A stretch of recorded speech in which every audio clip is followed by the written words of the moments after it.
Hello दोस्तों, नमस्कार, जय हिंद। स्वागत है आप लोगों का टारगेट मैथ्स डायरी में। जैसा कि इससे पहले मैं 2 वीडियो बना चुका हूं सुपर टेट के लिए। उसमें क्वेश्चन नंबर 16 तक था। तीसरा ये वीडियो है, क्वेश्चन नंबर 17 से शुरू करेंगे। अगर ये पूरा का पूरा वीडियो देखिए, यहाँ से एक नंबर आपका एक क्वेश्चन कन्फर्म ही सही होगा, ठीक है ना। निम्नलिखित में से कौन सी संख्या जो 2 से विभाज्य नहीं है। सबसे पहले इसके लिए आपको 2 से डिविजिबिलिटी रूल पता होना चाहिए। 2 का डिविजिबिलिटी रूल क्या होता है, यानी लास्ट डिजिट क्या होना चाहिए, लास्ट डिजिट यानी अंतिम अंक, यानी लास्ट डिजिट क्या होना चाहिए, या तो 0 होना चाहिए या फिर कोई सम संख्या, ठीक है, यानी इवन नंबर या कोई सम संख्या। या तो 0 हो या कोई सम संख्या हो, तभी वो संख्या किससे विभाज्य है, 2 से विभाज्य है। तो इसके लिए हम लोग देखेंगे 2 से विभाज्य के लिए क्या इसमें लास्ट डिजिट 0 है, बिल्कुल ये 2 से विभाज्य है। हमें क्या निकालना है, जो विभाज्य नहीं है। यहाँ पे देखिए ये 2 एक सम संख्या है, बिल्कुल ये 2 से विभाज्य है। ये 3 है, ये 2 से नहीं विभाज्य होगा, बिल्कुल नहीं विभाज्य होगा, ये भी विभाज्य होगा। इसके लिए आपका ऑप्शन कौन सा सही हो जाएगा, option number C will be the right answer इस क्वेश्चन के लिए, ठीक है ना। ऐसे पहले बिल्कुल बेसिक लेवल का हम लोग क्वेश्चन देख रहे हैं। अगला देखेंगे हम लोग क्वेश्चन, इससे अच्छा देखेंगे हम लोग 4 पे चलेंगे। चलिए अगले क्वेश्चन पे चलते हैं। अगला क्वेश्चन है क्वेश्चन नंबर 18, ठीक है। यदि संख्या क्या दिया गया है 2564x4, ये किससे पूर्णतया विभाज्य है, ये 4 से पूर्णतया विभाज्य है। x के स्थान पर कौन सी संख्या नहीं आ सकती, ऐसा बोला गया है कि नहीं आ सकती। ये बहुत खास ध्यान रख के आप पढ़िएगा। अब यहां से आप लोग देखेंगे इस क्वेश्चन के लिए 4 से डिविजिबिलिटी रूल आपको पता होना चाहिए। 4 से डिविजिबिलिटी रूल के लिए आप ध्यान देना, लास्ट का 2 अंक यानी जो इकाई का अंक होता है और जो दहाई का अंक होता है, ये लास्ट का 2 अंक किससे डिवाइड हो, 4 से डिवाइड हो। फिर ये संख्या चाहे जितनी भी बड़ी हो, अगर ये 2 डिजिट 4 से डिवाइड है तो ये संख्या कितनी भी बड़ी हो, ये संख्या 4 से डिवाइड हो जाएगी। अब ये लास्ट में दिया गया है कि x और 4 दिया गया। पहले पूरा संख्या लिख लेते हैं, 2564x4। तो आप ये ध्यान देना कि x और 4 है ना, तो x के स्थान पर पूछा जा रहा है कौन सी संख्या नहीं आ सकती। नहीं आने का मतलब पहले हम लोग 6 रखेंगे, 6 रखेंगे तो 64 हो जाएगा। क्या 64 4 से डिवाइड है, बिल्कुल 4 से डिवाइड है 64, तो यानी ये नहीं रखी जा सकती है। 5 रखिए, कितना हो जाएगा, ये 54 बन जाएगा। क्या 54 4 से डिवाइड होगा, ये नहीं डिवाइड होगा, तो यही क्वेश्चन हो जाएगा।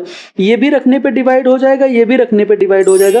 केवल अगर x के स्थान पर हम लोग 5 रख दिए तो डिवाइड क्या होगा, तब डिवाइड नहीं होगा, क्योंकि लास्ट का 2 अंक यानी अंतिम 2 अंक, अगर अंतिम 2 अंक आपका 4 से विभाज्य है, कितना, अंतिम 2 अंक 4 से विभाज्य है, 4 से विभाज्य है, तो पूरी संख्या 4 से विभाज्य है, अन्यथा 4 से विभाज्य नहीं है, ठीक है ना।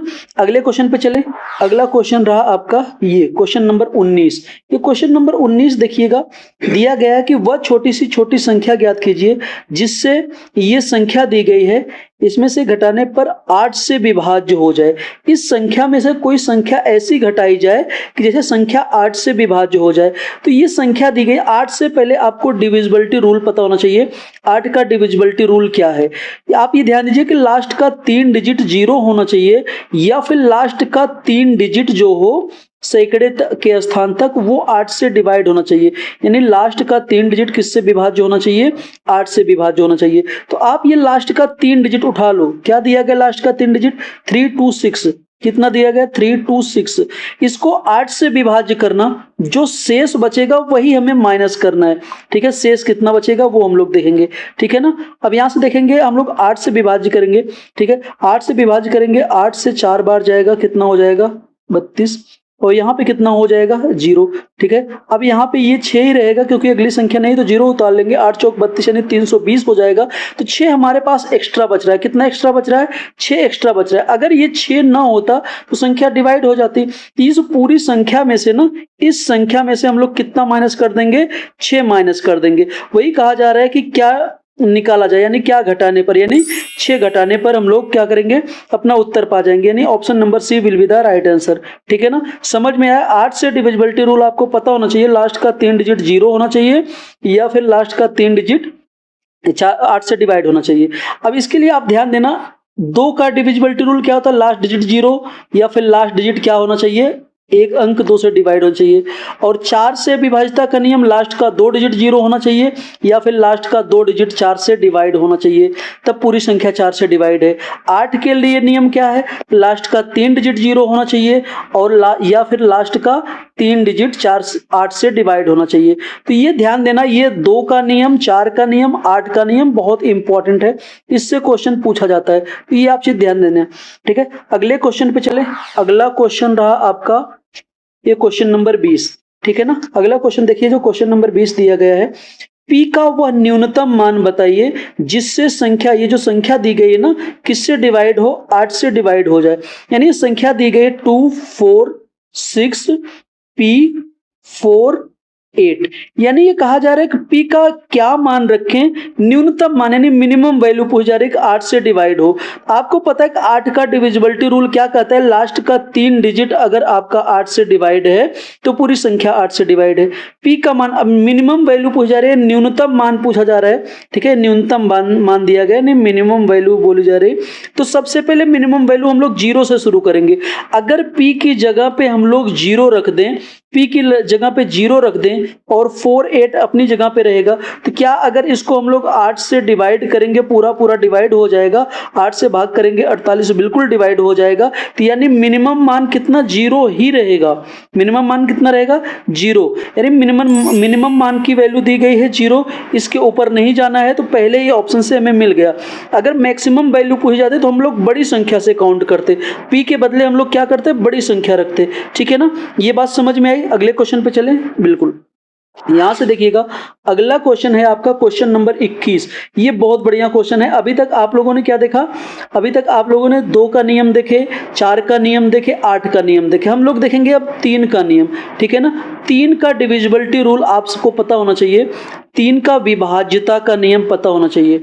विभाज्यता नियम जो है ना वो आपको पता होना चाहिए। 3 का डिविजिबिलिटी रूल क्या होता है यार, 3 का डिविजिबिलिटी रूल ये होता है, यदि अंकों का योग, यदि संख्या के अंकों का योग, यानी डिजिटल सम, यानी डिजिट का सम, अंकों का योग 3 से विभाज्य है, 3 से विभाज्य है, 3 से विभाज्य है, तो पूरी संख्या 3 से विभाज्य होगी। तो पूरी संख्या, जितनी भी बड़ी संख्या होगी, पूरी संख्या 3 से विभाज्य होगी, 3 से विभाज्य होगी, 3 से विभाज्य। ठीक है ना, ये ध्यान दीजिएगा। ठीक है, ये नोट आप ध्यान दीजिएगा, 3 से तभी विभाज्य होगी जब अंकों का योग 3 से विभाज्य होगा। अब यार आप इन सभी को जोड़ोगे, 3 2 5 6 11 2 13, ऐसे पूरा जोड़ोगे, टाइम आपका वेस्ट होगा। ऐसे नहीं जोड़ना है। ठीक है, जोड़ना कैसे मैं बता रहा हूं, जो जोड़ने पर 3 से कट जाए उसको हटा देना। जैसे 3 है, 3 से कट जा रहा है, हटा देना। 6 भी 3 से कट जा रहा है, हटा देना। 3 भी 3 से कट जाएगा, हट जाएगा। 7 और 2 मिलकर 9 हो जाएगा, वो भी 3 से कट जाएगा। 5 और 2 7 बचा है, ये 7 3 से डिवाइड होगा, नहीं डिवाइड होगा। अगले ऑप्शन पे चलते हैं, ये 3 डिवाइड हो जाएगा 3 से, ये डिवाइड हो जाएगा, ये डिवाइड हो जाएगा। 5 4 9 भी 3 से डिवाइड हो जाएगा। 7 और 2 9 भी 3 से डिवाइड हो जाएगा। यानी ये दूसरा ऑप्शन जो है ना, ये ऑप्शन आपका करेक्ट आंसर हो जाएगा। क्यों? क्योंकि ये सभी 3 से डिवाइड हो जा रहे हैं, तो ये भी नहीं होगा और ये भी नहीं होगा। ठीक है, यहां से ये नियम केवल 3 पे लगेगा और 9 पे लगेगा, सभी संख्या पे मत लगाना। ये ट्रिक आपकी केवल 3 पे लगेगी और 9 पे लगेगी। अंकों का योग वाला ना, अंकों के योग के लिए केवल 3 और 9 पे ये ट्रिक लगेगी। ठीक, अगले क्वेश्चन पे चलिए। क्वेश्चन नंबर ये नेक्स्ट होगा। ठीक है ना, अगला क्वेश्चन दिया गया है, ये क्वेश्चन नंबर 22। बहुत बढ़िया क्वेश्चन है। P का वह न्यूनतम मान ज्ञात कीजिए जिसके लिए संख्या ये दी गई ना 634A, ठीक है, 435, ये संख्या दी गई है, ये 3 से पूर्णतया विभाज्य है। सबसे पहले ध्यान दीजिए कौन सी वैल्यू दी जा रही है, न्यूनतम वैल्यू रखनी है। अब यहां से आपको देखना है क्वेश्चन में, जो 3 से कट जाए उसको हटा देना। ये 6 कट जा रहा है, हटा देना। 3 कट जाएगा, हटा देना। ये 3 कट जाएगा, हटा देना। 5 और 4 9 कट जाएगा, हटा देना। उसके बाद बचा क्या है, 8 बचा है और A बचा है। अगर 8 प्लस A 3 से डिवाइड करना है तो A का मिनिमम वैल्यू क्या रखेंगे, मिनिमम वैल्यू के लिए मैं बताया हूं कि सबसे छोटी संख्या पहुंचिएगा। ए का मान अगर हम लोग 1 रख दें, 8 और 1 9 हो जाएगा। 9 3 से डिवाइड है तो बिल्कुल डिवाइड है, 9 3 से डिवाइड है, इसलिए ए का मिनिमम मान कितना हो जाएगा 1। ऑप्शन नंबर कौन सा बी हो जाएगा, विल बी राइट आंसर। ठीक है ना। अगले क्वेश्चन पे चलिए। अगला क्वेश्चन रहा आपके पास, ये क्वेश्चन नंबर 23। बहुत बढ़िया क्वेश्चन है क्वेश्चन नंबर 23। इसमें x का न्यूनतम मान पूछा जा रहा है। यहां पर भी लगभग क्वेश्चन में मिनिमम वैल्यू ही पूछेगा।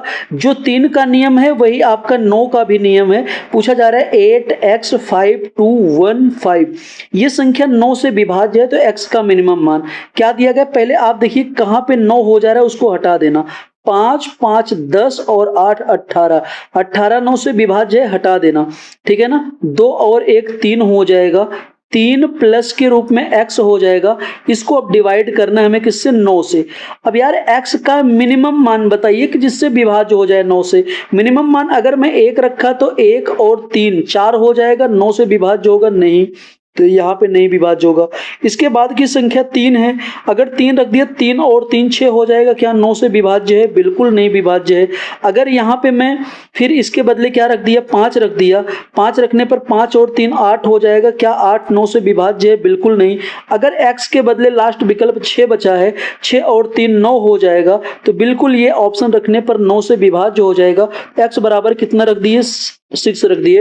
यानी option number D will be the right answer. यही आंसर आपके लिए बिल्कुल सही होगा। बहुत ही शानदार आंसर है। अगले क्वेश्चन पे चलेंगे। अगला क्वेश्चन कौन सा है, क्वेश्चन नंबर 24। निम्नलिखित में कौन सी संख्या 11 से विभाज्य है। 11 से डिविजिबिलिटी रूल आप लोग दिमाग में रखिएगा। 11 से डिविजिबिलिटी रूल क्या होता है। सबसे पहले 11 का डिविजिबिलिटी रूल आपको पता होना चाहिए। जैसे कोई संख्या भी दी गई, कोई भी संख्या दी गई है, कितनी भी बड़ी संख्या दी गई, वो 11 से विभाज्य है कि नहीं है। उसके ऑड और इवन प्लेस पे जो नंबर होते हैं उनको जोड़ा जाता है। जैसे मैं एक नंबर ले रहा हूं, 7 है, 9 है, 6 है, 7 है, 3 है।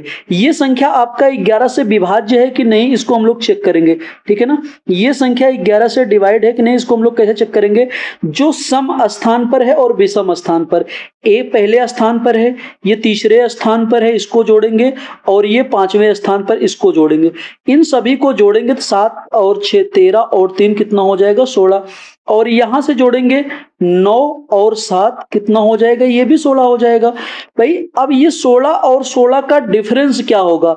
ये डिफरेंस या तो 0 होना चाहिए, या फिर 11 होना चाहिए, या फिर 11 का कोई ना कोई मल्टीपल होना चाहिए, यानी गुणज होना चाहिए। तो इसके लिए ध्यान दीजिएगा कि अब 16 और 16 का डिफरेंस कितना आ जा रहा है, 0 आ जा रहा है, तो ये पूरी संख्या 11 से डिवाइड हो जाएगी। ऐसे हम लोग चेक करेंगे। ठीक है ना, ऐसे चेक करेंगे। अब पहला ऑप्शन देखिए कितना हो जाएगा, ये 5 पे रखेंगे, 5 के बाद 1 6 हो जाएगा, 6 3 9, 9 और 1 कितना हो जाएगा, 10। इधर से देखिए 2 हो जाएगा, 2 और 4 6 हो जाएगा, 6 4 10 हो जाएगा, ये भी क्या हो जाएगा, 10। यानी ये भी 10, ये भी 10, दोनों का डिफरेंस 0। यानी यही वो ऑप्शन है जो 11 से डिवाइड है। इस पे चेक करेंगे, नहीं होगा, ये भी नहीं होगा, और ये भी नहीं होगा। तो ये सब ऑप्शन 11 से विभाज्य नहीं होंगे, इसलिए option number A will be the right answer. यानी ध्यान दीजिएगा, जो ऑड और इवन प्लेस पर जो नंबर है उनको जोड़िएगा, या तो 0 हो, या फिर 11 हो, या फिर 11 का कोई ना कोई मल्टीपल हो, जैसे 22 हुआ, ठीक है, 33 हुआ, ये सब हुआ। ठीक, ये बात समझ में आई कि नहीं। ठीक, अगले क्वेश्चन पे चलते हैं। अगला क्वेश्चन बहुत ही बढ़िया क्वेश्चन है। ठीक है ना। अगला क्वेश्चन आपके सामने रहा, ये क्वेश्चन नंबर 25 नंबर क्वेश्चन जो दिया गया है, यदि संख्या दी गई है n5 9 2 1, ये 11 से विभाज्य है, तो n का न्यूनतम मान यानी मिनिमम वैल्यू, एक संख्या दी गई है n 5 9 2 1, ये किससे विभाज्य है भाई, 11 से। अगर 11 से विभाज्य है तो इसका तरीका आपको पता होगा, n प्लस 9 प्लस 1, यानी इसको करेंगे तो हम लोग क्या हो जाएगा, n प्लस 10 हो जाएगा।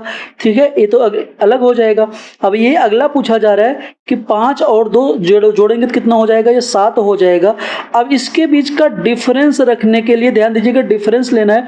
डिफरेंस से पहले आप ये ध्यान दीजिएगा कि इसका डिफरेंस या तो 0 होना चाहिए, या फिर 11, या फिर 11 का कोई ना कोई मल्टीपल।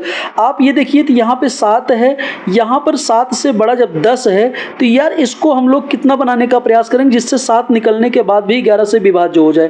तो इसका मान अगर हम लोग 8 रख देंगे, 10 और 8 18 हो जाएगा, 18 से 7 निकल भी जाएगा तो हमारे पास कितना बचेगा 11, और वो 11 से विभाज्य हो जाएगा। तो आप ये बताओ n की वैल्यू कितनी हो जाएगी, n की वैल्यू कितनी हो जाएगी 8। तो बताओ ये बात समझ में आई कि नहीं? बिल्कुल। अगर ये बात समझ में आई तो बहुत बढ़िया, कमेंट में आंसर जरूर करिएगा भाई समझ में आया कि नहीं। डेली डेली आपके लिए वीडियो बनाता हूँ सुपर टेट के लिए, एक भी क्वेश्चन इससे बाहर से बिल्कुल नहीं जाएगा, ठीक है ना। अगले क्वेश्चन पे चलें। अगला क्वेश्चन रहा क्वेश्चन नंबर 26, ठीक है। क्वेश्चन नंबर 26 है, ये बहुत बढ़िया क्वेश्चन है, ठीक है। देखिए कोई संख्या दी गई है, 6 अंकीय संख्या है, कितना है 15x 1y2, ये संख्या जो दी गई है ये 44 से डिवाइड है, ठीक है। तो x प्लस y का मान ज्ञात कीजिए। तो संख्या जो दी गई 1 है, 5 है, x 1 y2, ये संख्या 44 से डिवाइड है। भाई ये ध्यान दीजिए जो संख्या 44 से डिवाइड है वो 4 से डिवाइड है और 11 से भी डिवाइड है। तो ये चीज आपको पता होना चाहिए, 4 का भी नियम पता है आपको और 11 का भी नियम पता है। तो यहां से आप लोग ध्यान दीजिएगा, पहले इनको जोड़ लो जो ऑड प्लेस पर है। 1 प्लस एक्स प्लस वाई क्या हो जाएगा 1 प्लस एक्स प्लस y हो जाएगा, इसको एक साथ रखिएगा। अब जो इवन प्लेस पर यानी सम स्थान पर है उनको एक साथ जोड़िएगा, 5 6 और 2 कितना हो जाएगा 8, ठीक है। अब यहां से आप लोग ध्यान दीजिएगा, अब यार ये तो 8 है, यहां अपने पास 1 है, तो इसकी वैल्यू कितना रख दें कि 8 और 8 का डिफरेंस 0 हो जाए। तो यानी x प्लस वाई का मान कितना हो जाए, अगर 7 रख दें x प्लस वाई का मान तो 7 और 1 8, और 8 और 8 का डिफरेंस कितना हो जाएगा 0, अगर 0 हो गया तो 11 से विभाज्य, यानी x प्लस वाई का मान कितना रखना होगा, x प्लस वाई का मान 7 रखना होगा। ये बात समझ में आई कि नहीं? बिल्कुल। अगर समझ में आई तो लाइक शेयर और कमेंट जरूर कीजिएगा, ठीक है, क्योंकि इससे हमें मोटिवेशन मिलता है। आप वीडियो को देखें और आपके सफलता में अगर मेरा कुछ योगदान रहेगा तो आप इसको लाइक शेयर कमेंट जरूर करिएगा, दोस्तों में जरूर शेयर करिएगा। आपका सपोर्ट ही हमें मजबूती प्रदान करती है, ठीक। अगले क्वेश्चन पे चलिए। ये रहा अगला क्वेश्चन, बहुत ही शानदार क्वेश्चन है डिविजिबिलिटी रूल का, ठीक है ना। 6 अंक की संख्या दी गई है 4 7 9 xyz, यदि 7 11 और 13 से पूर्णतया विभाज्य है तो y प्लस z और अपान के रूप में x का मान कितना होगा। एक आपको मैं तरीका बता रहा हूं, ध्यान दीजिएगा। अगर कोई भी संख्या 2 बार लिखी गई है, जैसे कोई भी संख्या है xyz और xyz, कोई भी 3 डिजिट का नंबर अगर 2 बार लिखा गया है तो वो किससे डिवाइड होगा जानते हैं? वो 7 से भी डिवाइड होगा, 11 से भी डिवाइड होगा और 13 से भी डिवाइड होगा। इसको आप नोट करके लिख लीजिएगा, नोट करके लिख लीजिए। कोई 3 डिजिट का नंबर अगर लिखा गया है उसको 2 बार लिख के एक 6 डिजिट का नंबर बनाया गया है, ठीक है ना। 3 डिजिट का नंबर लिखा गया है उसको 2 बार लिख के एक 6 डिजिट का नंबर बनाया गया है, तो ये 6 डिजिट का नंबर हमेशा 7 से डिवाइड होगा, 11 से और 13 से डिवाइड होगा। तो आप ये ध्यान दो, कहीं भी अगर ऐसे लिखा हो XYZ, इसके बदले कोई नंबर लिखा हो, जैसे लिखा गया 4 7 और 9, अगर ये 7 11 13 से डिवाइड है तो इसकी भी जगह पे क्या होगा, पहले क्या है 4 है, ठीक है, 4 है, फिर 7 है, फिर 9 है। यानी आप ये ध्यान देना कि x के स्थान पर 4 है, y के स्थान पर 7 है और z के स्थान पर कितना है 9 है। तो हमसे पूछा क्या जा रहा है आपके सामने, y प्लस z यानी 7 प्लस 9 डिवाइड किससे होगा, x से। x का मतलब कितना है 4 से। हम लोग देखें कितना हो जाएगा 9 और 7, कितना हो जाएगा ये 9 और 7, ये 16 हो जाएगा, 16/4 कितना हो जाएगा, ये 4 हो जाएगा, ठीक है। अब यहां ध्यान दीजिए 4 ऑप्शन में option number D will be the right answer, ठीक है। दोस्तों ऐसे ही इंपॉर्टेंट वीडियो देखने के लिए हमें लाइक और शेयर जरूर कीजिएगा। अगर चैनल पे नए हैं तो चैनल को सब्सक्राइब जरूर करिएगा। तो आज के लिए इतना ही, धन्यवाद, मिलते हैं अगले वीडियो में।